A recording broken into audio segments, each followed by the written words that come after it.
iPad A16 បងប្អូនតាគ្នាអានេះគឺជាប្រភេទពួក Advanced ដែលលក់ដាច់ខ្លាំងប្រភេទពួក A16 នេះមានប្រមាណគ្រាប់ក៏លក់ដាច់ដែរសម្រាប់ Advanced ដែលនៅក្នុងដៃរបស់ខ្ញុំនេះគឺប្រភេទពួក Wi-Fi 128G ខ្ញុំ note ខាងក្រោមដាក់ B បូក Advanced នេះ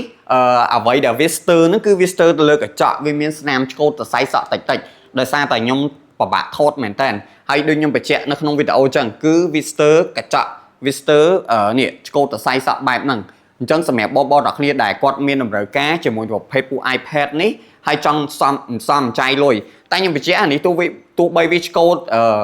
សរសៃសក់ក៏ពិតមែនតែវាអត់មានប៉ះពាល់ដល់ការប៉ះបជាឬក៏ការប្រើប្រាស់ទូទៅទេបងប្អូនអ្នកគ្នាអ៊ុត screen ទៅគឺវាមើលលេងឃើញហើយអញ្ចឹងសម្រាប់បងប្អូនអ្នកគ្នាដែលចង់មកតេស្តឬក៏ចង់មកសាកមើលផ្ទាល់អីអាចមកមើលបានទីតាំងរបស់ពួកយើងគឺនៅទួលគោកនៅចិត្តអង្តែនទួលគោកបងប្អូនអ្នកគ្នាអីវ៉ាន់នេះខ្ញុំបញ្ជាក់ប្រភេទពួក Wi-Fi only code CH 128G អីវ៉ាន់នេះគឺសំណុំស៊ីនហ្មងអត់មានធ្លាប់កោះអត់មានធ្លាប់ជួសជុលឬក៏ផ្លាស់ប្ដូរផ្នែកណាមួយទេ